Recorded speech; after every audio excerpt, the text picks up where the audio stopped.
Excelentíssimo senhor presidente, senhoras senadoras, senhores senadores, querido povo brasileiro. Tragédia e farsa é o que o país enfrenta no momento. É o que presenciamos no Congresso Nacional no dia de hoje. Os golpistas buscam tirar do poder a presidenta Dilma Rousseff, democraticamente eleita, e, para tanto, usam todos os artifícios possíveis para tentar cobrir com o manto da legalidade o que de fato é um golpe de Estado. Um golpe que prescinde da presença de tanques de guerra nas ruas, mas se utiliza dos mesmos ataques aos direitos humanos.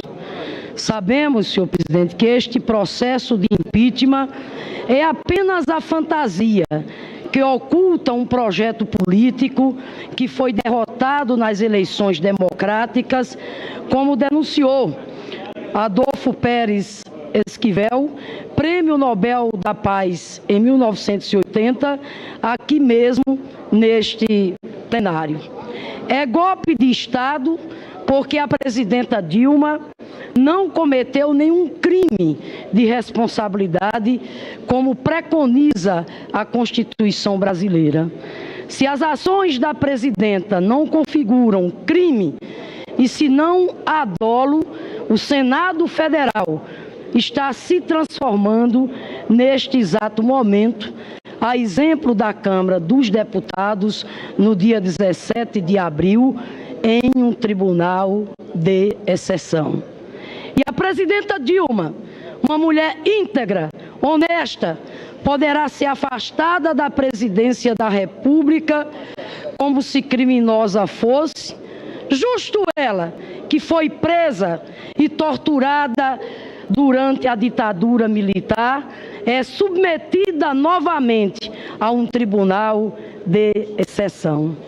O fato, senhor presidente, é que na ausência de crimes de responsabilidade praticados diretamente pela presidenta Dilma, a oposição, derrotada 4 vezes seguidas nas eleições presidenciais e que busca agora tomar o poder de assalto, se viu obrigada a inventar tais crimes, recorrendo ao argumento de que práticas contábeis usuais agora se configuram como crimes de responsabilidade. Me refiro às chamadas pedaladas fiscais e os decretos de suplementação orçamentária. O desmonte crítico dessa aberração jurídica foi efetuado de forma competente, não só pelo advogado-geral da União, José Eduardo Cardoso, mas também por juristas notáveis, como Fábio Comparato e Dalmo Dallari. A imprensa e os organismos internacionais têm denunciado amplamente o golpe de Estado em curso em nosso país.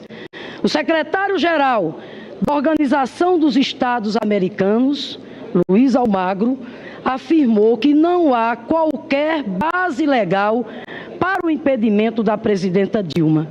Nas palavras de Almagro, abre aspas, não se pode trocar a soberania popular por um oportunismo político partidário. Já Roberto Caldas, presidente da Corte Interamericana de Direitos Humanos, afirmou, com base em farta jurisprudência daquela corte, que o processo de impeachment da presidenta da República está repleto de nulidades e tem assustado o mundo jurídico internacional, tamanha a parcialidade dos julgadores e o pré-julgamento anunciado às claras. Mas fazemos questão de deixar claro, senhor presidente, que este golpe de Estado teve início quando o PSDB e seu candidato à presidência, Aécio Neves, derrotado nas eleições presidenciais, não tiveram a grandeza de acatar a escolha da maioria da população brasileira e se rebelaram contra o resultado das eleições democráticas. Este golpe ganhou um aliado importante quando o então presidente da Câmara dos Deputados, o senhor Eduardo Cunha, réu perante o Supremo, respondendo a vários inquéritos por crime de corrupção, decidiu se vingar do PT e do governo da presidenta Dilma, acatando o pedido de impeachment encomendado pelo PSDB em nítido desvio de finalidade. Este golpe, senhor presidente, acumulou força quando a maioria conservadora do Congresso Nacional sabotou o governo da presidenta Dilma com as chamadas pauta-bombas, apostando no quanto pior melhor, num período de grave crise econômica internacional.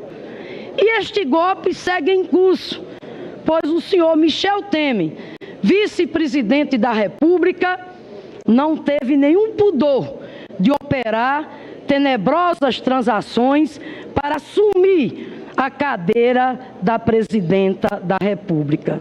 Este golpe é espúrio, é indecoroso, é antipovo, é um desrespeito à população, pois a ponte para o futuro nada mais é do que a plataforma da elite, o programa da Fiesp, daqueles que querem precarizar os direitos assegurados na CLT e na Constituição Cidadã.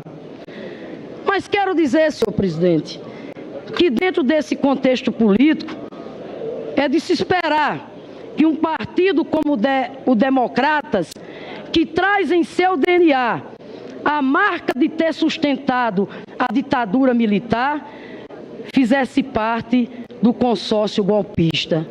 É de se esperar também que a mídia conservadora que apoiou o golpe de 64 se transforme no instrumento de agitação e propaganda do movimento golpista.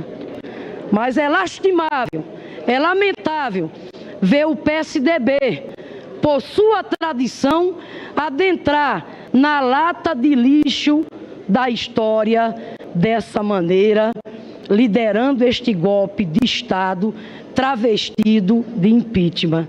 O PSDB e o senhor Aécio Neves entram nesse momento para a história como os coveiros da democracia.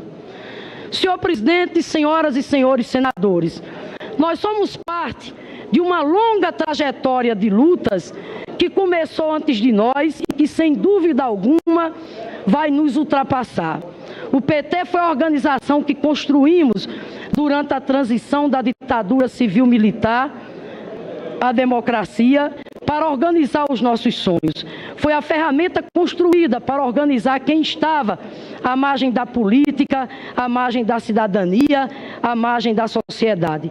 Não é a primeira vez que o nosso partido é criminalizado. Não se trata aqui de negar os erros e equívocos que também carregamos conosco, mas de deixar claro que a Casa Grande nunca aceitou ser governada pelos filhos da senzala, o que explica muito, senador Pimentel, do que estamos vivendo nos dias de hoje em nosso país. No ano em que Luiz Inácio Lula da Silva tomou posse como primeiro operário eleito presidente do Brasil, eu iniciava o meu mandato de deputada federal, graças à generosidade do povo potiguar. Sabia que não estava chegando ao Congresso Nacional sozinha. Sabia que carregava comigo os sonhos de milhares de pessoas comuns que, vindo de onde eu vim, esperavam de mim uma atuação séria e comprometida com as necessidades do povo mais humilde, do povo que constrói no dia a dia do seu trabalho a imensa riqueza do nosso país. Aqui no Congresso Nacional, tive a oportunidade de trabalhar incansavelmente, seja na condição de deputada federal ou de senadora, por um país melhor para quem nele vive e para quem nele trabalha. Ninguém será capaz de apagar o imenso legado dos governos do presidente Lula e da presidenta Dilma Rousseff. Eu poderia passar horas e horas falando sobre esse legado de avanços e conquistas, mas eu quero falar aqui com muita ênfase de um legado que toca muito o meu coração de professora, que é o legado, senadora Gleisi, que nós construímos em prol da educação brasileira. O Fundeb, o piso salarial nacional, representam marcos históricos da luta em defesa da educação pública de qualidade. Mas eu vou mais além.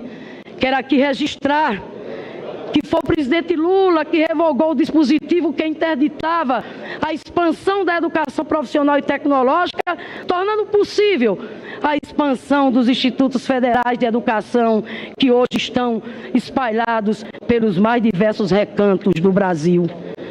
Vocês não imaginam a emoção que me invade quando ando pelo interior do meu estado, Rio Grande do Norte, e sou abordada por pais e mães de estudantes do IFRN que, comovidos, me abraçam, agradecendo a oportunidade que foi dada aos seus filhos.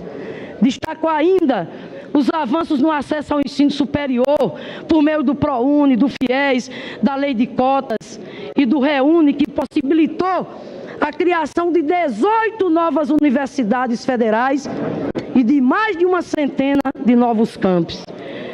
Mas eu arriscaria também dizer, senhor presidente, que o PNE, o Plano Nacional de Educação, que destina 10% do PIB para o setor, somado à lei, que reserva 75% dos royalties do petróleo para a educação e 50% do Fundo Social do Pré-Sal para a educação e saúde, foram as duas principais conquistas da sociedade brasileira desde a promulgação da Constituição de 88.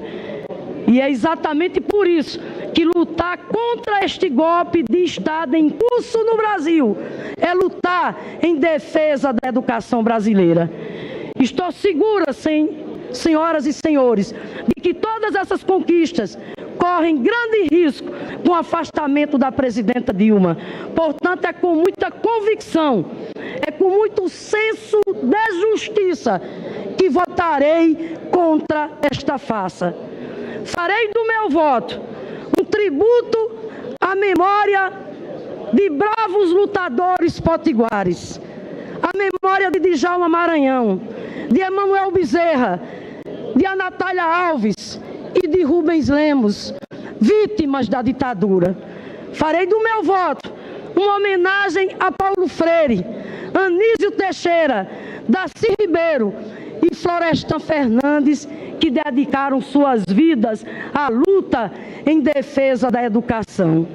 Farei do meu voto uma convocatória aos estudantes, aos meus colegas professores, juristas, artistas, intelectuais e a cada trabalhador e trabalhadora brasileira para que não desistam da luta em defesa da democracia.